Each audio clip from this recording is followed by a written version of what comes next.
what's up? Welcome back to another Football Unfiltered. I'm your host, and tonight we're not holding back. The 2026 World Cup just got real, and I'm talking genuinely chaotic. We've got the group that's about to break the internet. We're diving into Haiti's bracket, and then plot twist. Ale, this for you. We ended with the question that got everyone heated. Is Messi the greatest athlete of all sports? Not just football, all sports. So buckle up because this is gonna be spicy. So let's go. So I got with me tonight, Ale. Ale, how you doing? Coach, I'm doing all right, man. I'm excited. There's a lot of conversations we're gonna have tonight, so I can't wait to jump start. Let's go. Yes. Good to see you tonight, my brother. And then we have Alex tonight rocking this fit hat. Alex, how you doing? I'm good, and you? I'm doing really well. So before we get started into something, I want to play something for Ale a little bit. So let's Everything that I would look for a team that is a legitimate title I don't threat. think Miami's fully cooked yet. Miami should go to the Miami down the stretch dominated a lot I of don't teams. care what conference they're in. That line of scrimmage will be good against anything. They've been blowing people out by 28 plus points. Man, they've just been killing I think the guys. violence that Miami plays with on the defensive side, they are arriving at the football and smacking. That's a dangerous football. As I keep talking about, they're the most balanced team in college football. Miami's playing better now too. The committee said they wanted to They see have more. what I would affectionately refer to as creatures all over the If place. Miami finds their way into the playoffs, they will be one of the most dangerous teams in the playoffs. Forget about the ACC.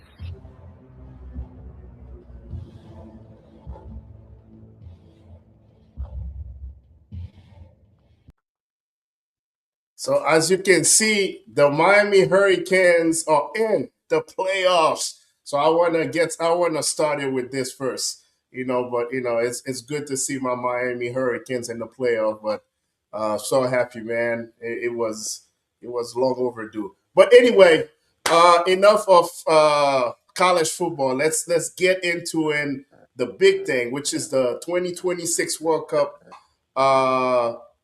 So we had the draw on Friday. So I'm gonna put the draw right now for our fans to see. So Ale, I'm gonna start with you first. When you're looking at this group, I know we're gonna get into the Hades group, but I just wanna look at. I want you to kind of talk in general. So what do you think about this World Cup draw? I think the World Cup draw was balanced. I will say all the way until you reach the Argentina group. I think the FIFA did everything that they could to give Argentina an easy path. They have the easiest group whatsoever. Argentina will finish with 9 points. There's no doubt. Everybody else is going to have to play at least one hard game, but Argentina is the only team that is not going to be really struggling to get to the next round here. That's about it. But everybody else, they got to come, show up, and play. Or if not, they will not make it. So if you, Alex, in the first glance, you're looking at this 2026 World Cup draw. What's the first thing that came to your mind when you saw it? The first thing that came to my mind, obviously, Argentina's group. That's as Alan said, that's going to be a very easy group for them. I mean, just 9 points all across. Because when you think about it, half of these teams, like all of them, they've barely qualified for the past World Cup. So I think only Austria has been there, but most of them have not qualified. So I don't think um it's going to be a struggle for Argentina at all. And then on the other side, we have Portugal. Um, I feel like their group is standard, not too bad. The only challenge, well, we don't know yet about the FIFA playoff one, but right now I feel Colombia might be a big struggle for them, especially defensively, because Colombia have been playing with the very good defensive pressure. When we look at Spain in Group H, we see a pretty easy group except for Uruguay, but I think we might see a little challenge with Spain and Uruguay. I don't agree with Alain saying that Group J will be the clean sweep, because when we look at Group E as well, we see Germany, Curacao, Ivory Coast, and Ecuador. And I feel like Germany is gonna have it very easily. Maybe they might have a bit of a struggle against Ivory Coast, but it's very. It looks like it could be a very clean sweep. And then we see Group I, and France couldn't have had it. Like, I mean, when you look at it, it's not too hard. No, it's not too easy. It is a bit of a struggle with like mid teams such as Senegal and Norway. We don't know what FIFA Playoff 2 is going to be, but due to our selections that are inside, like the selections that we have left, I think France will have a pretty easy group. And one thing is, when we look at Group L, I see a group of death. When I look at it, I just feel like this is a very good group with England, Croatia, Ghana, and Panama. And I feel like maybe Panama might be a little slower, but England, Croatia, and Ghana for sure top contenders. They go to the World Cup most every year, every edition. And then Group C, we have Brazil, Morocco, Haiti, and Scotland. And me personally, I think this might be the biggest group for us to keep a watch for.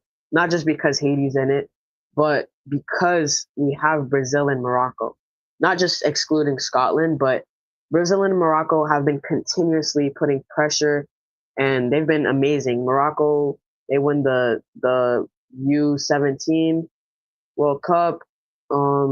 They reached the semifinals, which Brazil was not actually able to do last World Cup. And I think this year with Carlo Ancelotti, they may be able to do so. But right now, those two teams are amazing, and to see them in the same group is really something. All right. So, so based on what you said, what's the death group right now? I think the death group right now is Group C. I think I'm not just saying this like to be biased, but I mean it's a pretty good group. Scotland, Morocco, Brazil, and Haiti. That's a strong one. If it's not them, I would say Group L. But that's got to be the one. All the other groups, they seem very very easygoing. Just like at least two good teams, and then the rest are pretty average. But I think Group C has to be the one. Ale, what's your take on the death group right now? Yeah, I think Alex is on point here. I agree with him. I think Group C is definitely the death group. The main reason is because everybody is underestimating Haiti. It's just like Haiti is the X factor, and anything could happen, right? And everybody is saying like, okay, Brazil should win it easily. Morocco, if they don't win it, should come a close second, right? But as you all know, coach, your coach, you know how it is. Soccer is a very unique game. You just never know with the game of soccer.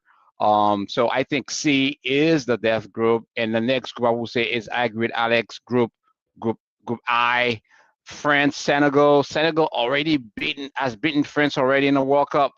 When France plays against those African teams, it's just a different kind of game with France. So you just never know what could happen there. We have seen World Cups where France have been eliminated in the first round. So not saying that's going to happen this time around, but you just never know. So I will say I will pay close attention to Group C and Group I, for the next World Cup. Yeah. So, Alan, what about Group L, Alan?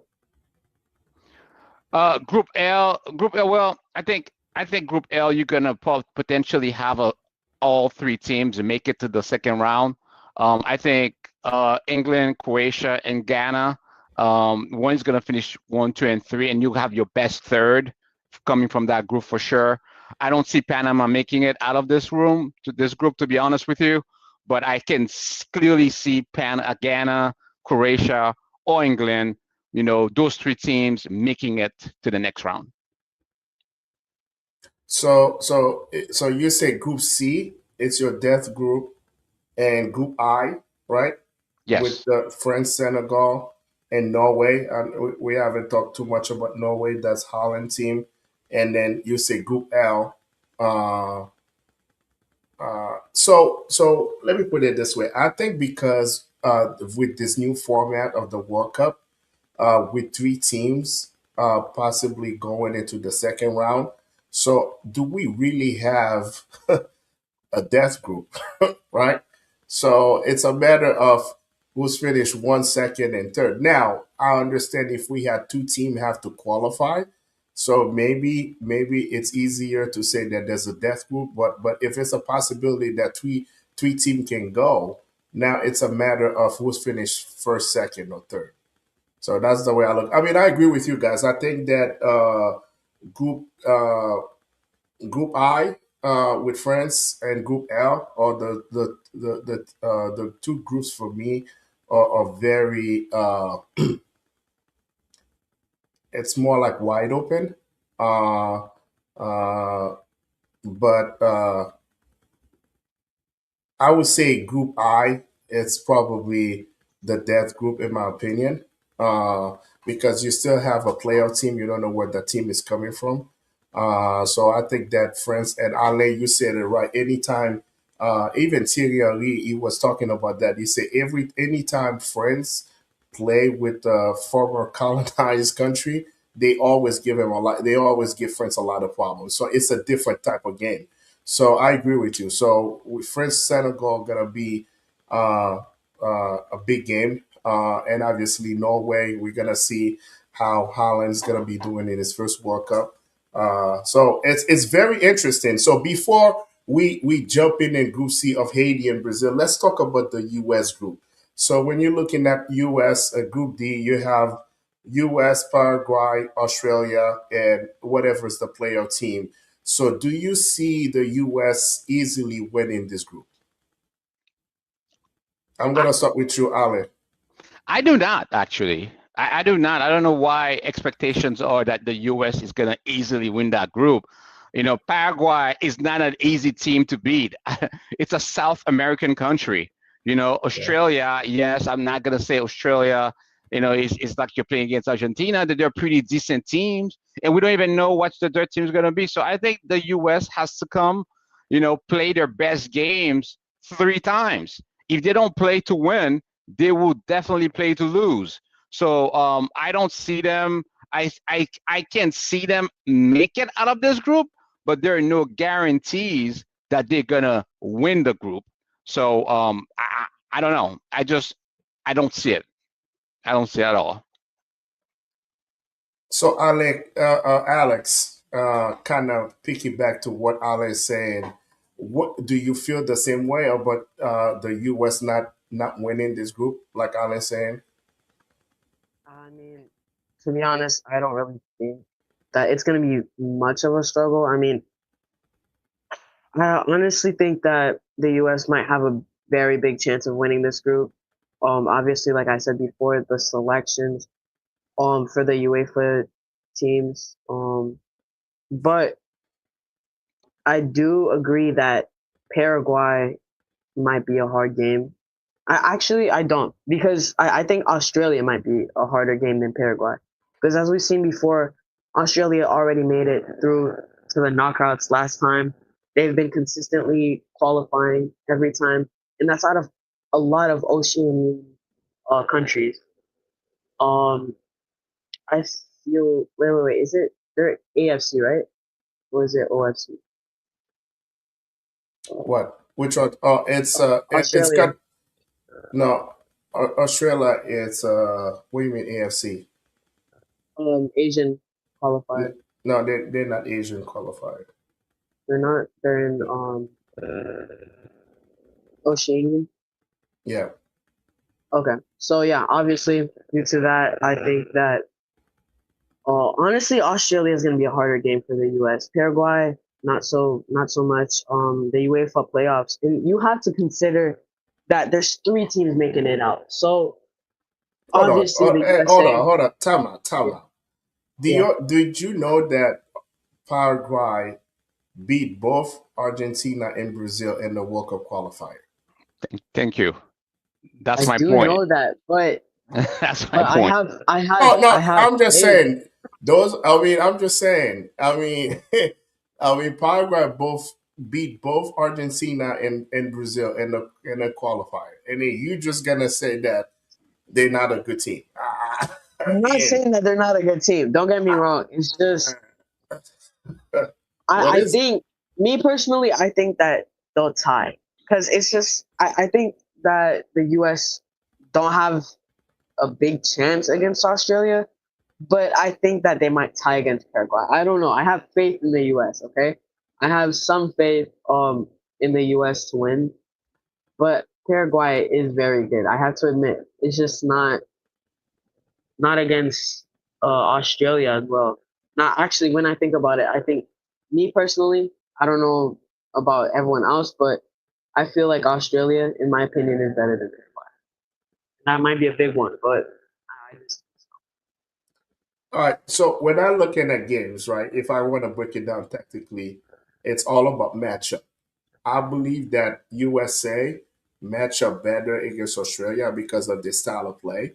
So we have the athletes, we have the physical game to match the energy. And I'm not saying that it doesn't mean that the U.S. gonna beat them easily, but I think that if I'm looking at both Paraguay and Australia, I feel like Australia is a better matchup for us. Now, when you're looking at a team like Paraguay, they both physically and technically. There's a physical team and a technical team. So when you play against those teams, and with the addition of the passion those guys play uh, in South America. Also, one thing I want everybody to know: South America teams are better equipped to play in the summer of the United States because they use to the humidity compared to the European team.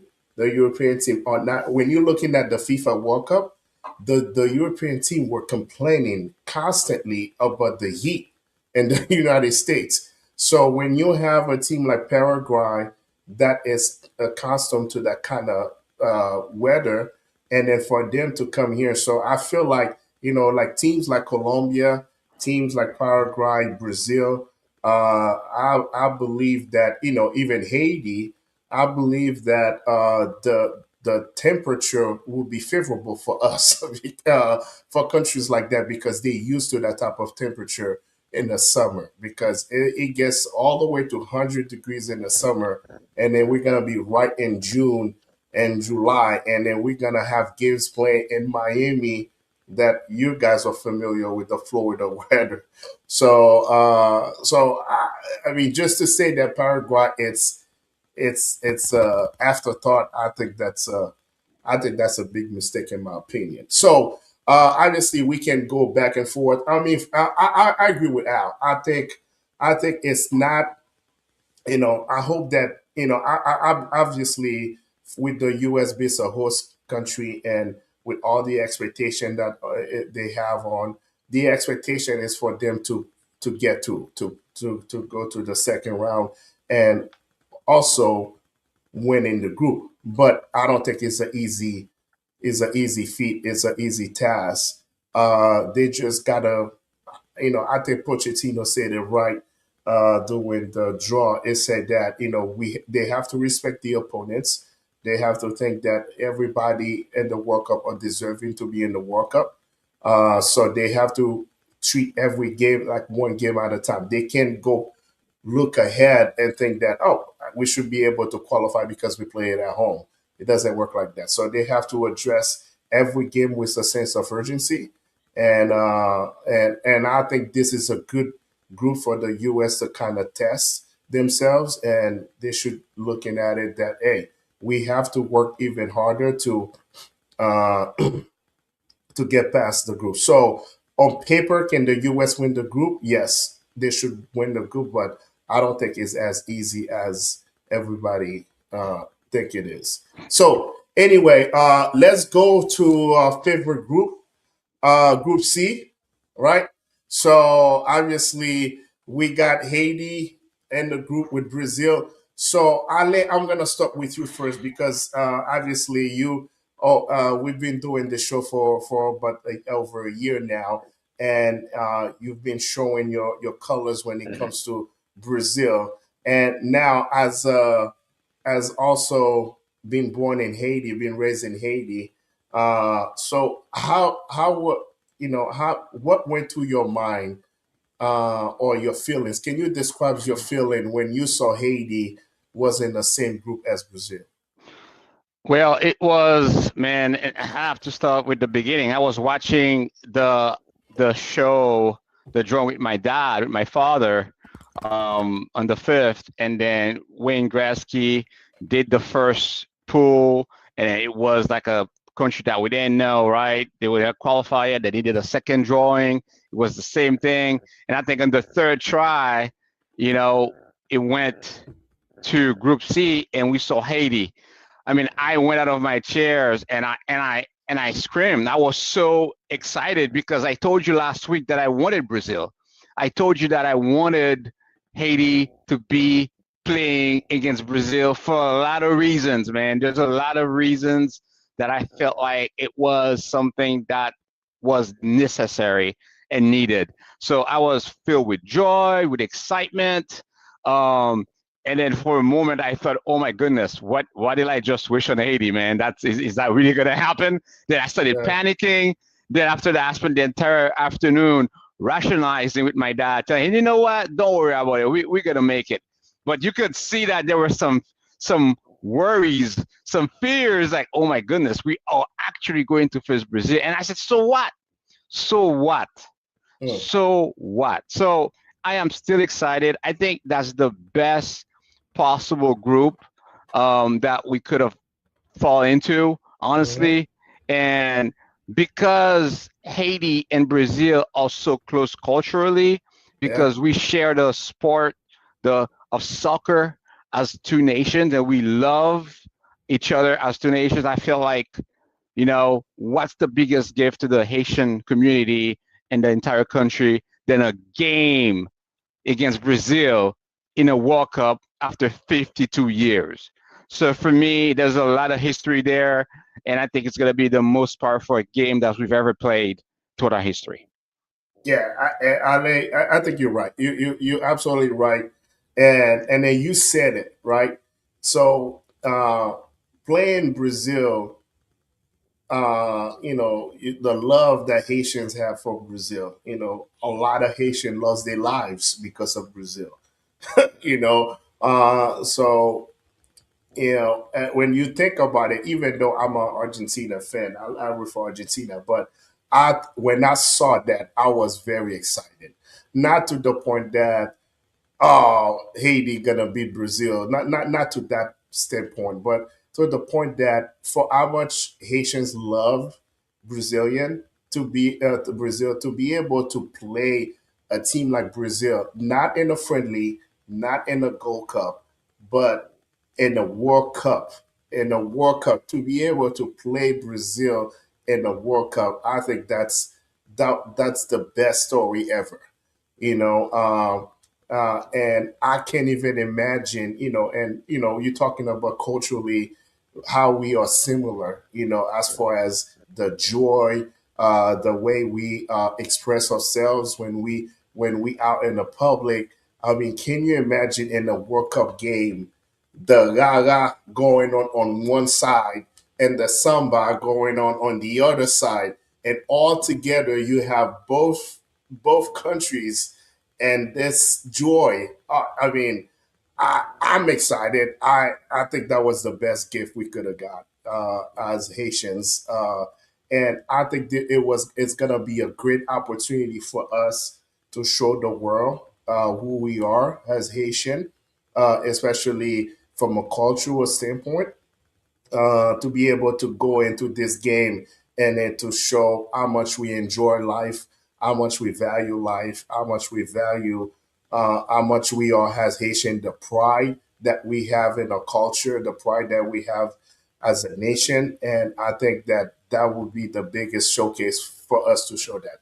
And also logistically, Haiti got very fortunate as well too, because our first game is in Boston, and there's a huge. I think after, if I'm not mistaken, Boston is in the top three when we have the most Haitians, with New York and Miami. So we have a game in Boston. We have a game in New York, right? Which that's also, there's a lot of Haitians in New York, and our third game is in Philadelphia. So I think even from a venue standpoint, we lucked out as well too. But at the end of the day, we can get all excited. We still have to perform also on the on the field. So I'm gonna ask Alex, that question. So how do you think Haiti is gonna fare against? You kind of mentioned, you kind of alluded to it earlier. Obviously we know, the issue between Haiti and Brazil, but how do you think Haiti is gonna fare in that group? Honestly, I think Haiti has the potential to make it out of that group. Um, Obviously, Brazil and Morocco, top, um, top of the top. Like I said, they're very, they're going to be very hard to beat. Um, but I think that we can manage. Obviously, Scotland, I don't know. I'm not too sure about Scotland. I think maybe we could take them. It's all about. It's not just the team; it's how the team plays together, and it depends on how they want to play. Because however you want to play, you can play it, and you just have to be focused on the game. Um, that's going to be a very challenging group. Honestly, I feel I was a little bit upset when I watched it. At first, I was very excited, and then I got a little upset because I realized that we were in with Brazil and Morocco. See, no disrespect to Scotland, I didn't feel that for Scotland. I honestly could have been in with Scotland, and I would have been okay. But honestly, I wanted to see that, but it's just there's two sides. There's the happiness, and then there's the realization that it's gonna be a hard group. And I honestly feel like any other group we could have made it out. Like when I look at it, we could have swapped with any other team, any other country, and we probably would have made it better. But I have faith in us. I think we can make it. But that's gonna be an interesting game to watch us play Brazil. It's gonna be pretty good. I'll be tuning in for that one. Wait, where do we play Brazil? It's In Philadelphia. we play them in Philadelphia. Okay. I'm sorry. I think Haiti plays in Boston, Philadelphia, and Atlanta. I'm sorry, not Oh, New York. Atlanta. Okay. Yeah, yeah, not New York. Yeah. Yeah. So yeah, I don't really know. To be honest, this group it's the best group. I have to admit. Um, I feel a lot of the good countries got pretty easy groups like Germany, Portugal, definitely Argentina. I don't want to say France. France is pretty good with the Senegal, and we don't know which other country is going to be there. So obviously, they kind of gave them a free pass, even though it was random. But I feel we could have gotten a better group. It's a good group, but it's not good to make it out. But I think we could still make it. We could still try something. Um, if we believe we could achieve. But it's not just to believe too. You have to really try. But I don't know. I'm excited to see that group play out, and it's an early group too. It's Group C. So we're gonna be watching. Yeah. So for people watching us right now, so the format of the World Cup is different this year next year compared to previous years. So obviously, after the first round, we're not gonna go strictly to round of 16. So we're gonna have a round of 32 teams. So kind of what Alan mentioned earlier, saying that the best 13 is gonna get to the second round. So so obviously, it's 8 games to win the World Cup. So which is kind of one more game than it was in previous World Cups where it was like 7 games. Uh, I'm glad we're not looking at that group. I'm glad that our first game it's against Scotland. Not that saying that Scotland is the easiest of them, but I think that I think Haitians feel. I mean, okay, so I think you play Brazil. At the end of the day, you play Brazil. You still have that myth. This is Brazil. So to be the first game, you playing against Vinicius Jr., you're playing against all those guys. So that's gonna, and especially the first game of the World Cup is always the hardest game of the World Cup, right? You got all the butterflies in your stomach, and and then for most of our for all the team, it's the first time playing in a World Cup ever. So you gotta have all these butterflies, be nervous, and then you play against Brazil. So that's that's very tough, right?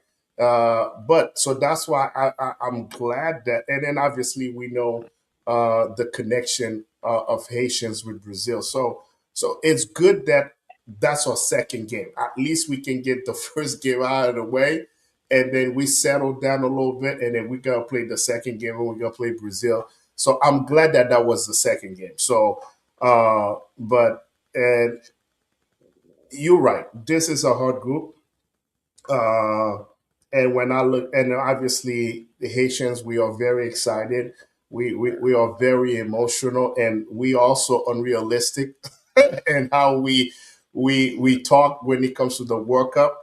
So the one thing I would ask, obviously, we have uh, people from Haiti watching us, and people from Haiti watching us here, and also in Haiti.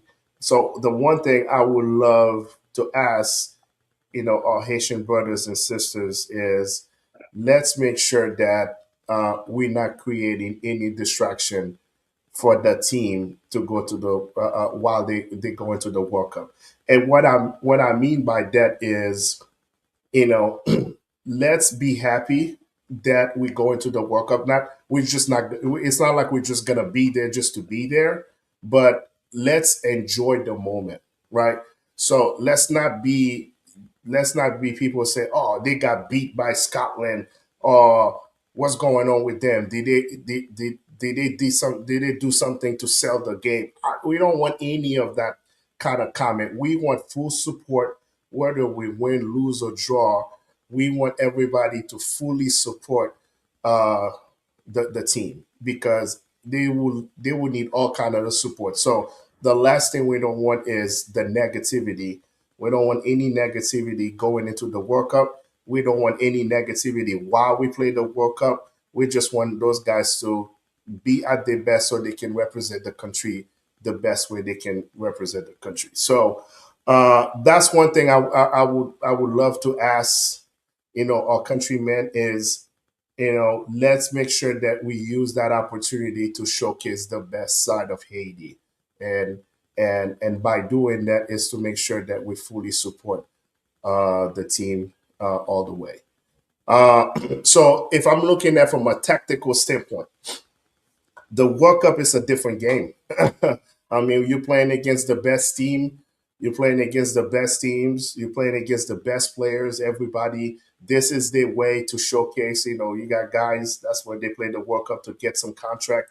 So I would love to make. I would love to hear about our preparation to the World Cup, because uh, we were good enough to qualify. We were good enough to beat the uh, the Nicaragua of the world. I mean, we didn't even beat Honduras. I mean, we tie them the first game, and then they beat us the second game, and Costa Rica, we tied the first game, we beat in the second game. So the level of the competition of us getting there, it's not the same level that we go into the World Cup. It's not the same level we're gonna face. It's not the same quality we're gonna face at the World Cup. So I just want to make sure. I not want to make sure. I just hope that the federation or anybody that involved with the team, it's it's looking at all the resources for the team to get better as we get ready for the World Cup, because this is a different tournament. And then we saw that we saw it with the women. They did really well in the qualifier, and then they went to the World Cup. It was a different tournament. We saw it with a U17. They did really well to qualify, and they went to the World Cup. It was a totally different tournament. So it's the world. You got 9 billion people watching you. So the world is watching you. So it's a different kind of pressure. There's a different kind of stress going into the World Cup. Even the best team struggle in the World Cup in the first game. So I just want to make sure that we get ready. We have all the right resources. We reinforce the team with the good players, and I truly have faith in our coaching staff and our players to play to the level that they need to play. But we just got to make sure that we go into this with a different mindset that this is the World Cup, not the Gold Cup, not the CONCACAF qualifier. So we have to look at it from a different perspective. So hopefully, our federation and our people in charge are aware of that, and to make sure that they're going to facilitate uh, all that to our team to make sure they have the best preparation they can have to get to the World Cup. So Ale, you got anything you want to add? No, I think you said it all. I think it's preparation is key. I think we talked about this a lot last week. We've been talking about it. My biggest piece again is like the roster, right? Are we recruiting all the right players? We have a lot of Haitian players out there, or a lot of players of Haitian descent that are playing in a lot of major big European soccer leagues. Now is the time. I am asking, and I'm blowing that longhorn here, guys. Join our national team. This is a unique opportunity. I know some of you guys were waiting for France, for England to call you. Listen, now you have this unique opportunity to play against Brazil. You know, the world will be watching this game. It's a great opportunity to showcase your talent, your skill sets, and also to bring us national pride, to bring your parents, your grandparents, your ancestors national pride. So I don't know if the Haitian Federation is reaching out to you guys, but me, on behalf of Football Unfiltered and on behalf of Coach and Alex, AJ, we are asking you guys to join us, to join the national team. We're going to need all the support, all the expertise, all the skills needed. If you are a medic, if you are a coach, you feel like you can help the selection, reach out, call the federation. We'll connect with some people that we know that can help you get in contact with those folks. But I think preparation doesn't start in May, in April. It starts today, December, right Yeah. now. Yep. Good. So Alex, I know you play soccer now. I don't know if I wish you were a little bit older, and so we could make a plea for you to go play for the national team. So Alex, I mean, from kind of what Ale is talking about, how would that resonate with you right now if you have the opportunity to play for the national team? I mean, it's like it's a lot of responsibility to think about. When I think the country wise don't get cold feet. I mean, obviously, because it's a big responsibility to put on that national jersey, um, be there for your country. Um, I feel like a lot of people just go to the other countries that they should, like not they should, but the most popular ones that they know they have descent of, or maybe not even, they just go there, play there, and they play for the country that they have citizenship in. And not saying there's anything wrong with that. I just think that a lot of people do that, and sometimes the countries that could have had the greatest stars just lose them, especially in the African countries where there's a lot of players who immigrate to different countries and take on uh, those those countries, the citizenship, and they play for those countries. So just if you're Haitian, or if you're from a country not with the best national team, it might be because not many people join it. So I mean, you should probably join and well, actually, you have to get called up, but yeah, join um and just be there for your country, because I mean, who doesn't want to be good for their country and represent their country in a global tournament such as the World Cup, or a continental tournament as the Copa America or the Euros or whatever it might be. Right. So I believe that everybody wants to play in the World Cup, but we gotta be also realistic, right?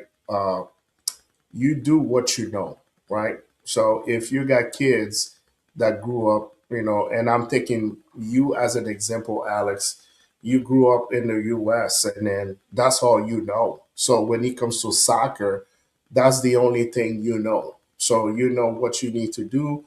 If you're playing in a youth program, you know that you got MLS next, and then you're gonna try to make it to the MLS. So that's what you know. So I don't want us to kind of go hard on those guys and say, if you're not playing for France or if you're not playing for England, if they don't call you by now, this is your chance. But if you grew up in a system, that's all you know. They probably don't know who to reach out, to try to make themselves available for Haiti. So I think to kind of go back to what Ale is saying, I think that the federation also need to kind of make those things accessible so those guys know how to reach out, how to make themselves available, and to make sure they know the proper channel to do that. Because like I said, if you have a kid that grew up, let's say in Fort Wayne, Indiana, and that's all they know, and then you're gonna tell the kids that he can play for he doesn't know how to do it. The only connection he have is with Haiti. If I'm looking at my son, the only connection he has with Haiti, it's me. And obviously, because I'm a soccer guy, I'm gonna try to reach out to people in the soccer world and the football world to try to see what I need to do if he wants to play for Haiti. But if he had parents that didn't care about the game, he just happened to be good. He doesn't know any better. The only thing he knows is how to get in the soccer world in the U.S. So we just got to make sure that we make things a little bit more accessible for those guys. If we have those guys that want to reach out, and what channel that they have to make it, what channel that we have to make accessible for them so they can go and be available for us. That's all I'm asking. So even myself, I don't even know the whole process to make yourself available for the national team. I don't even know that process. So I'm assuming there's a lot of people they don't even know. So we just got to make sure that we make that process a little bit easier and more accessible for those guys to get to. I mean, when you look in Fafa Pico started his career playing for the U.S. national team. So so Yeah, anyway, yeah. I don't know, coach. I think you're being super nice with those guys. I'm sorry. I think I think one thing, the difference between 1974 in 2025 is like we have better and stronger communication channels. I yeah, think we're interconnected. We have the internet. There's a lot of networks out there. It's like that information is spread out. It's global, right? Haiti making it to the World Cup after 52 years is quite obvious. And I think when you are on those networks and you're listening to the fans, you're seeing what they're saying, those same names are getting spread around the internet, right? They know who they are, and I'm sure that they're being reached out to. So I feel like at this point it's a matter of will. It's like it's a willpower. It's a matter of like, are you willing to be committed to the Haitian national team, or you simply don't want to at this point, you know? But I think right now it's they know what to do. Of course, Yeah, the federation has to do their job, but I think they know who to reach out to if they I want mean, to. let me put it this way, man. You know, you live in the corporate world too. You work in the corporate world, right? When it comes to communication, everybody always expected communication one way. It's either you tell me what I need to know, but at the same time, I'm not gonna tell you what you need to know.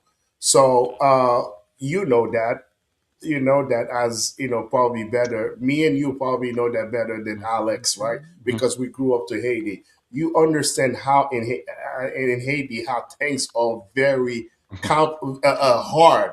I mean, the little things. I mean, even to get a passport done, that is the basic of what you need to. It's a hard thing to do in Haiti.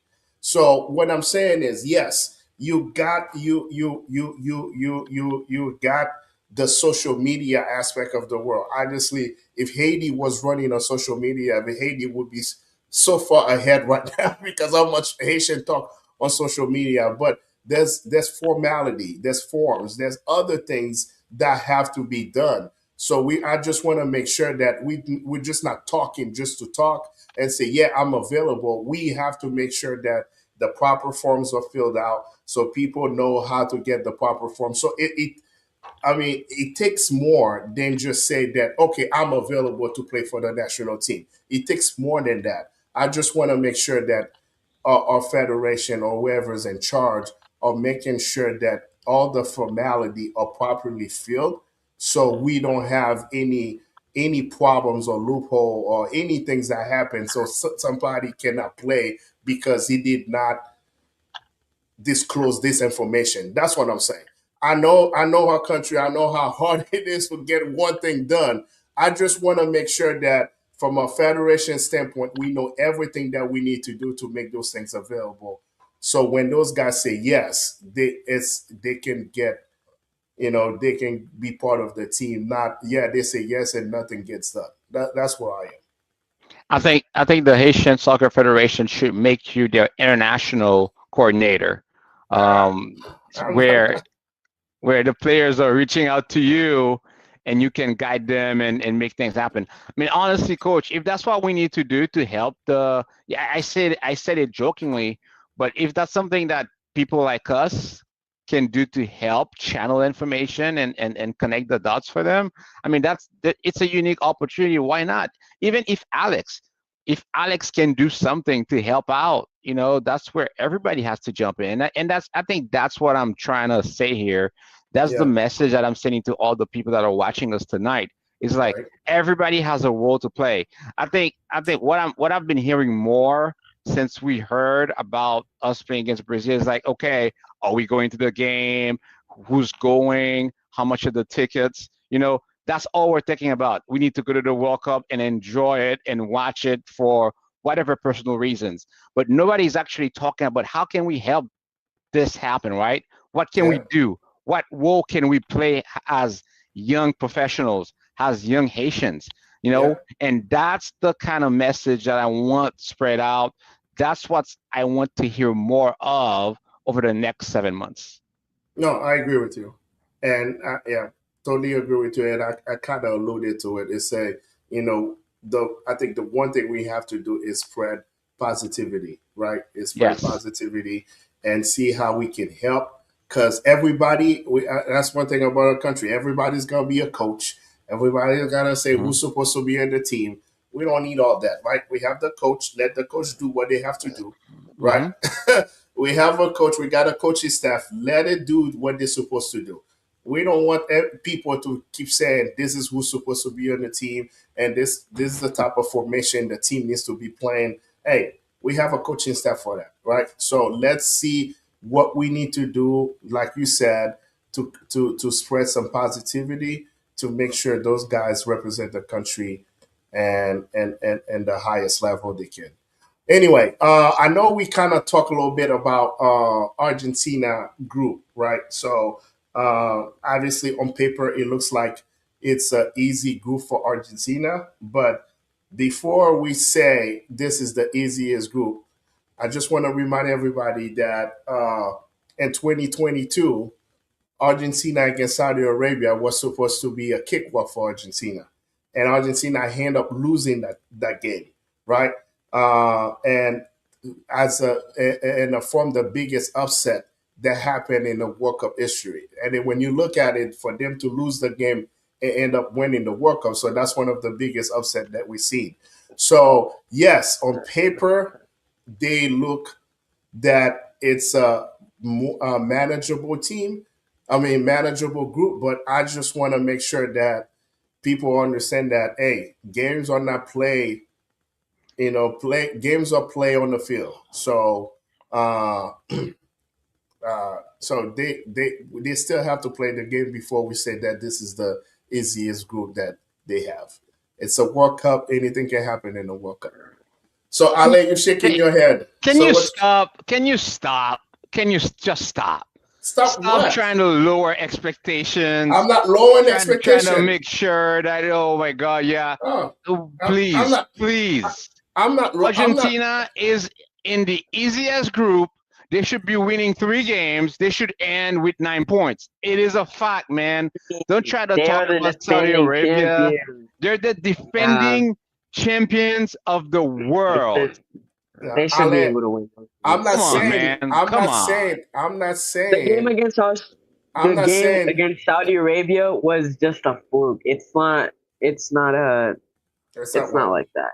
It was just they missed a ton of games, and they missed a ton of goals. Like Argentina should have won that game like 5-1. You know that. Yeah, but it was a fluke. They had a defensive mistake. Yeah, and then they missed goals. Defending champions. They're the defending champions. They should be able to win those games. They're very simple, easy. All those teams in that group, they have not qualified for the World Cup. The last World Cup, at least. All of them. They have not qualified for the past World Cup. The coach knows that. He knows that. He's just trying to poke at us to make us feel a certain way. I'm not poking on anything. But think about it. Think about it. You know how Saudi Arabia, they beat Argentina? That could be Haiti. When you think about it, it's the same expectation. We're talking about the Argentina group, man. So let's not talk about Haiti. But what I'm saying is that you're trying to lighten it they can fluke it, right? But they should not be losing those games. Those are very simple. This is not what I said.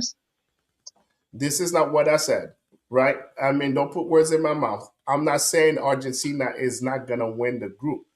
I say I never said that. I say on paper, they are the favorite to win the group. But what I'm saying is anything can happen in the World Cup because on paper, Argentina should have won every game they have in the group. They did not. So anything can happen. Yes, Alex, you said that this is the first time they play, but you don't know. You don't know the team. They might have the golden generation. Algeria got some good players. Right? They got some good players. I'm not saying they're gonna. I mean, we can just go. At this point, I don't think any group is easy because anything can happen. You just gotta come and show up and play. That's what I'm saying. Anybody that come here, it doesn't matter. This is a different game. This is the World Cup. People, your name is not gonna win you games. You still gotta show up and win. You still got to show up and play. That happened in 2018. Argentina, who they were playing, that was their first time in the World Cup. And Argentina ended up tying them 1-1 when Messi missed that PK. So what I'm saying is you still have to show up and play. So you can just go in there. Yes, on paper, with the talent they have, they should not struggle with the group. So I think one thing I'm going to add to this, Coach. I don't think the biggest upset was Saudi Arabia beating Argentina in 2022. I think for me, the biggest upset was Cameroon beating Argentina with Diego Maradona in the 1990 World Cup when they were defending champions. So that's kind of ironic because they won in 86 and they lost their first game 1-0 against Roger Milla. So they won the World Cup in 2022. That would be interesting if they lose their first game again, repeating the same scenario. I don't think that's going to happen, but I feel like I remember that World Cup in 1990 back in Italy when Cameroon won 1-0. And I think yeah. Cameroon lost two players. They ejected two players with red cards during that game. So that was for me one of the biggest upset that I've seen in my lifetime. Yeah, yes and no, because the problem is at that time, uh, Argentina was not the number one team. They were the defending champ, but they were not the number one team going into the World Cup. So in 2022, they were like the number one team going into the World Cup and still got beat by Saudi Arabia. That's why it looked like it was the biggest upset. But I agree with you. That Cameroon game, yeah. You know what? It's so funny because I believe that Argentina and when they won in '78 and the first game in '82, I don't think they won the first game either. Wow. We gotta We look got to back fact in check it. Yeah. yeah, we gotta look Yeah. back in the archives, man, because I think that in 1982 when they came as the let me see. But Defending anyway, champs. Yeah. yeah, defending champ. They did not win the first game. Anyway, I'm glad that you brought that up. But so speaking of Argentina, let's talk about Inter Miami, right? So Inter Miami won the MLS Cup yesterday. So that was I believe Messi 40th trophy. So Alex, I know you're a Miami fan. You're like Inter Miami. So how happy were you yesterday when they won it? I actually didn't realize until today, Oh but boy. I didn't realize it until today because I saw the game, but I didn't realize what it meant. But I was pretty happy about it. Obviously, Inter Miami have been working for this. This is like the equivalent to, well, the American equivalent to winning a Super Bowl or a NBA championship. This is very big, especially for Messi. I know Ale doesn't really like No. Messi that much. But it was a very big achievement for Inter Miami because before that it used to be Atlanta like a lot, and now that Inter Miami have just been evolving through with buying players like the Paul Suarez and Messi, hopefully Neymar soon, but all those players um make the team, and it's just the way they play. Busquets, Alba, all the the ex Barcelona players, and a lot of Argentine players with an ex Barcelona man player as the manager. I think they've been proving that they can be very, very good in this MLS. And obviously, they've built a super team, and it's all based around Messi. And I know Alan doesn't like that, but yeah, I think Inter Miami are the best team in the MLS. You can't really do anything about it, Alan. But yeah, I think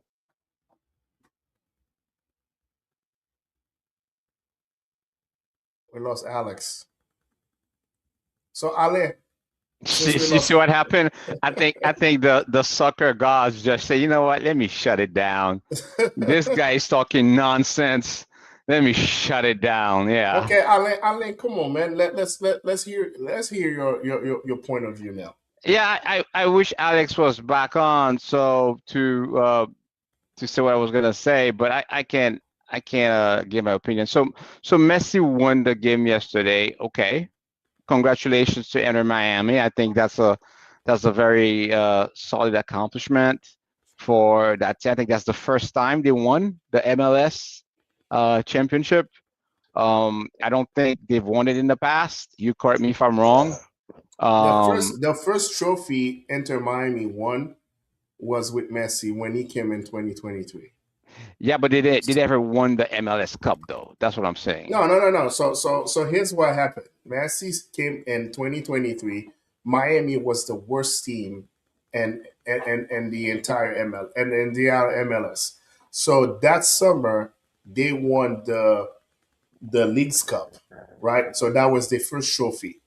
So that was 2023. And 2024, they won the supporter shields by scoring the most goal ever by MLS team. So they won the supporter shields last year, and then this year they just won the MLS Cup.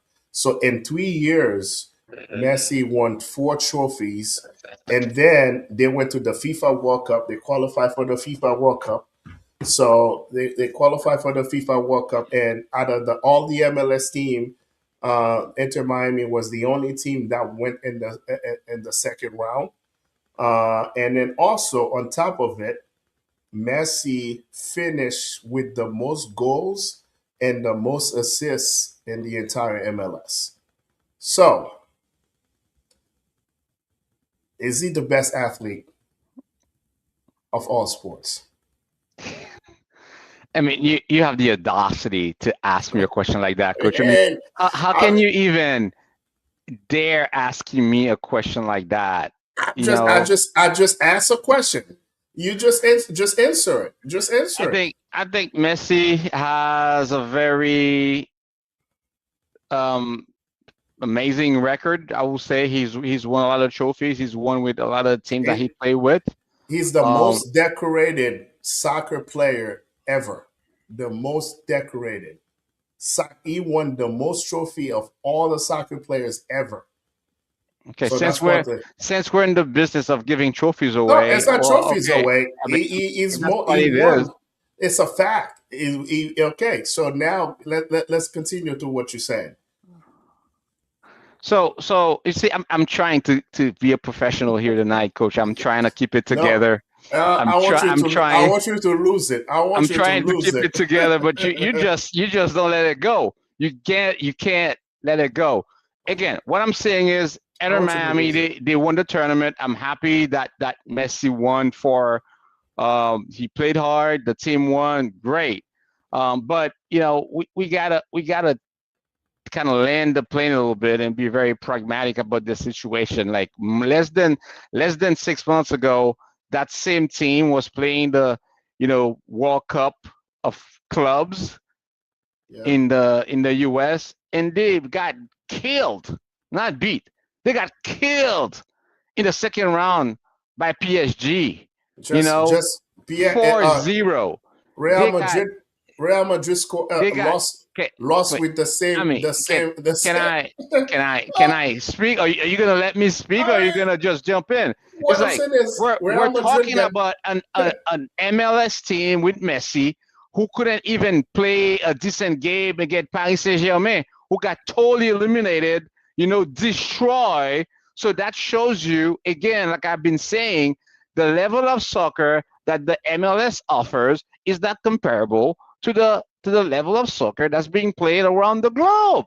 It is what it is. So I'm Alain. glad. I'm glad that he played and won and got his little trophy. But like Alex was saying, Alex, you're back. Can you hear me? I want you to hear what I have to say. Can you hear me now? Yeah, yeah, You can hear me? So you said, yeah. oh, wow, the MLS, the tournament was similar to the Super Bowl or an NBA title. Are you serious? You know what this MLS final was? It was comparable to a pickleball tournament. That's what it was. It's not even But close to the no, no, Super no, bro. Bowl. Ale. It's not Ale, even wait, hold on, close. Alain, wait, man. You I cannot need you to hold on. compare I the need you. Wait, wait, wait. I MLS. need you to hold on. to Alain, the Alain, Super Alain, Bowl, bro. Alain, man. Alain, Alain. Hors Alain. sujet. Alain, you hors Compare, sujet, man. compared, compared to the team in the competition. It's not like they're playing against European clubs. They're playing against teams that are around the same quality as them. So it's not, you can't say that. It's not like PSG came into the MLS and won it. It's not Alex. like that. So Yeah, Alex, No, but if I take you, okay, and I make you play with a bunch of first graders and you but win that's a tournament, does that mean that you're the best but player? The how coach, that's you are not here. Coach is telling me, is Messi the best player, the best athlete in all of our sports? Did you hear what is that was your question, right, Coach? Is Messi okay, wait. the best athlete of all Okay. sports? Wait, it depends because what are you basing like off of that win or off of No. What I say is, every tournament he plays in his career, he won it. yeah. Okay, so while So saying that then every yes, no. I'm just then saying, every Messi as an athlete, everywhere he goes, everything he does, he won it. He played in the U20 World Cup. He won it. Olympics, He played in La Liga. He won it. He played in Champions the League. Champions League. He won it. He played Finalissima. He won it. He played in the World Cup. He won it. He played in the Olympics. He won it. He He went to France. most goals in a calendar year, He went to 8 France. Ballon d'Ors. He won the French Cup. Now he comes to the US. He won the whole tournament that they have. So what exactly this is? I mean, every tournament he plays in, everything that you know that existed, he won it. He won it. So for me, and then you understand that the MLS is the second sports after the American football when it comes to viewership. Is the most viewed sports after the NFL. And you know why? Because of Messi. Miami in 3 years went for a team that was worth million to a billion. Miami in 3 years has become $1 billion team because of Messi. You are mixing everything I'm up, not. Coach. You I'm are not mixing. mixing. You're He's not. What am mixing I the mixing? No, value, that was the, it. I'm not the mixing. profitability. Oh, hey, hold No, on, I'm not. hold on. Because of the product, because he showed Alain Messi. It's not because of the Messi effect. Like, it's not because everybody knows he was great before and then they want to see him. He's performing on the field. He had the most goals and the most assists. So what I'm Against a saying, lesser what competition. The he did, competition level is not Alain, the he did it. same. Alain, he He's did in it his late everywhere. 30s. He did it He's not in his everywhere. prime. He did He's it not in his everywhere. So what I'm saying is, I can understand you were saying that, oh yeah, he was bad. I mean, think about it. Messi worst stat in Europe. Messi worst stat in Europe when they were talking about the last year and when he played for PSG, his numbers his numbers at PSG were far better than Vinicius Jr. when he had his best year at Real Madrid and Dembele last year. That was Messi's worst statistical year. And his numbers were far better than those guys. So what I'm trying to tell you is you can say all you want, but this guy came in. I mean, think about it. Yesterday, Mueller was on the field. You didn't even know he was on the field. And if Messi and Vancouver had a great game, they played really well. If you watch a game, they played really well. And the difference maker was Messi. If Inter Miami didn't have Messi yesterday, they wouldn't have won the game. What I'm trying to say is the definition of somebody that is great. It's everywhere you go. At 38 years old, he's still performing on and off the field. When Pele was playing for when Pele was playing for Cosmos, it was more of a name. Pele was already out. He was just having fun. When Beckham came in, it was more of it was more that the name. It was what people knew of him. Messi, and that's why I give him credit. He could have come here and make his money and be okay with it. But he's performing. He's performing on the field. It's not. It's not. I mean, people don't watch Messi because of his name. He's performing. He's putting the stats behind it. This guy scored. This guy had 8 assists in the playoff. Messi already broke in 3 years. He had the most goal for Inter Miami, and he has the most goal. He had the most goal. I mean, the most assists for Inter Miami. And then if you're looking at the stats, he had his goal per assist. It's higher than both Dembele and Mbappe right now. Yeah, because they play in Europe and Messi plays in the MLS. No, but Messi was doing it when he was in Europe. Wow. He was doing it when he was in Europe. It's not like I don't understand why you guys are comparing apples and oranges. No, this is not the same tournament. No, Alain, not the same competition. We're not comparing. What I'm trying to say is he could have come here. He could have come here, and then people are coming to watch Messi because of what he's done in the past. That's what I'm saying. So you know what you know of Messi and of Barcelona, what he did in the past. So you say, you know what, I'm gonna watch Messi play, right? Just like if you're looking at somebody that older right now, like a LeBron James of the world, you say, man, I don't know if I'm gonna see LeBron James. I'm not saying that LeBron James doesn't perform, but when you have somebody in the later years of their career, and then they're still performing like they're still in their prime. Don't looking at the competition. He could have come here and coast and do nothing and try to choose what game he wants to play. He can do that, but he's still committed to winning.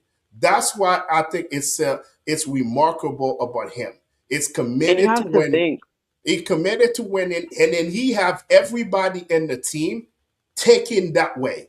I mean, when you're looking at Busquets, you're looking at Sergio Jordi Alba, you're looking at all those guys, Savetti and Allende, all those guys that came to Miami. They came to Miami with the mindset that we here to win. And I think for me, that's a proof of leadership. I mean, they could have come here and cost. Man, you in Miami, you're just having a great time. He has nothing to prove. Messi has nothing to prove, but he still wants to come and dedicate himself and perform. That's what I feel like you have to see that's remarkable. That's where I am. No one is saying that Messi hasn't accomplished a lot throughout his career. That is not what I'm saying. I've been the first one to tell you that he had a wonderful career, as a semi-retired player, because he's approaching, retirement age. He's been keeping up well with those older players that are left Division I in Europe. So Alain, it's okay. But I'm gonna ask you one question before you go. Right? Before you finish, I'm gonna ask you a question. Who was the leading scorer of the CONCACAF on the South America CONMEBOL qualifier this year for the World Cup? Guess. Can you enlighten me? I don't know. I don't remember. Take a guess. I'm gonna guess. How about Neymar? Now, Neymar didn't play. He hasn't played in years. So what I'm saying is, I want you to take a guess. So Messi also had the most goals in the qualifier this year for Argentina. That's all. I mean, what I'm saying is, it's remarkable that this guy is still performing at that level. I mean, at that later time later stage of his career, is still performing at that level. That's what I said, that it's remarkable. I want to say something, and you know how that's true. When you look at the CONMEBOL qualifier, Vinny's in there, Rafinha's in there. We have Luis Diaz is in there. We have all these guys that are in their prime right now. And out of all of them, it's the guy who's 30 something, like he's almost in his 40s, and he's the one performing the best out of all of them. And as much as you don't like Messi, you have to admit that he is the best footballer who has ever touched a football. Okay, and I don't think you like that, but it's true. You just have to recognize that game is game. It's you can't just not like someone just because. Well, you can't say that someone's not good just because you don't like them. Like, think about it. Like, let's put this into American perspective. If you look at LeBron James, right? You can't just say that he's not really good, even if you don't like him. Like, I don't love LeBron, but let's just say I know he's one of the best basketball players to ever touch a basketball, right? And you know that because of the things that he has achieved. So we wouldn't be saying that Messi's the best footballer if we don't know what he has achieved. And right now, he's achieving more than players that are in their prime. Well, he's past this prime. His prime was what, like almost 10 years now. Way more than 10 years. And maybe not way more, but a little bit more. Not 10 years, man. The dude really? took put Argentina on his back 4 years ago. So that's not 10 years. I mean, listen. We're gonna end this show on a good note. I mean, again, I love it. I love the fact that you have that perspective on Messi, and which is fine. I mean, you entitled to how you think and to what you want to say, but Coach, yeah. Coach, before we go, and I apologize for stopping you. I never said, Alex, that I don't like Messi. That's not what I said. I never said. Oh, I said I actually respect the guy and I admire what he the has guy. done, you know, for the game. I've always told Coach that, that I feel like winning the World Cup in 22 was well deserving. And I wish that Neymar or the Brazilian team had a Messi. Maybe they could have won a World Cup. What I struggle with in my position is that we need to stop, you know, saying that Messi is playing at the same level that he was playing back when he was in Europe, We because the never said level of that. That's let not me what we speak, the said. level of competition, okay, that he's encountering in the U.S. allows him to outshine, everybody else, because he's a step higher and he's not getting the same caliber of players to play against him. That's why Messi is able to score those goals and be able to win tournaments. Because I bet you, if tomorrow you were to put him in PSG or Barcelona or Real Madrid, he will be a whole different player because the competition is not the same. That's a fact. Nah, man. Okay, Ale, Okay. we're not gonna continue That's talking for about next. because That's for next week.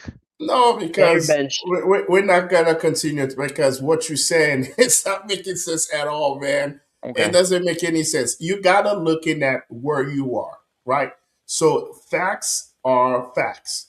Miami, regardless of what you said of the MLS competition, Miami was the worst team in the MLS. Worst team in the MLS. So he took the worst team in the MLS with the same roster they had three addition, and then they won the Leagues Cup. They didn't win the MLS the first year. The roster wasn't good enough. They didn't even make it to the playoff because they were so far behind.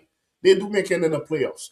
So the following year, when they have everybody together coming back, they won the Super Shields by scoring the most points ever scored in the MLS. So what I'm saying is that same team that he did that team was the worst team. That's what you got to look at it. It's just what you try to tell me, Ale. You be like, okay, you working for your company right now, okay, and then you performing well with the company. So now your company is a 400 company, right? 400 or 500 company, right?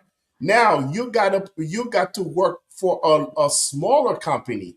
And then because you're still performing the same, and I'm telling you, because it's a smaller company compared to what you're working right now. So I'm telling you, oh, now you're not good anymore, Al, because you're working for a smaller company. What kind of sense does that make? What kind of sense does that make? So if you become a CEO, so your companies have thousands of company employees. Now you get a smaller company that has 100 employees. You're still performing that way. So now I have to minimize your accomplishment because you're working for a smaller company. Come on, man. Okay. I mean, you want now that makes sense to you, right? I can't, I mean, because the smaller company that you have, it's what you have. So the competition you have with 100 employees is what you have. So what I'm saying is that same team sucked before he came in. And then he turned around and make that team one of the best team in the MLS. That's the competition. That's the competition. Just like when he played for PSG, PSG was the best team in France. When he played for Barcelona, Barcelona was the best team in Spain. That's the reality. But you can't just say, oh, now he's playing the MLS, but he's playing the MLS with MLS talent. It's not like he's playing with MLS with a bunch of guys from they are MLS talent. That's why He's not when in the they Saudi Pro League. He's not in the that, Saudi Pro League. that's why when he went to FIFA World Cup, that MLS talent could not compete with the European talent. But Messi still was the best player on the field when he was playing. That's the Okay. bottom line. But anyway, that was a great show. I know that we went past our time. That was a great show. We really enjoy it. I mean, I think that the next week we're gonna focus more on the European leagues. We got some good results going on with the likes of Barcelona and Real Madrid. So Champions League coming back. So we got a lot of topics to cover. But until then, Al, it's always a pleasure. I like your perspective. I love it. It makes it fun. Mm. I like your perspective, Alex. Keep rocking your fit hat. Really like it. So I see you guys next week.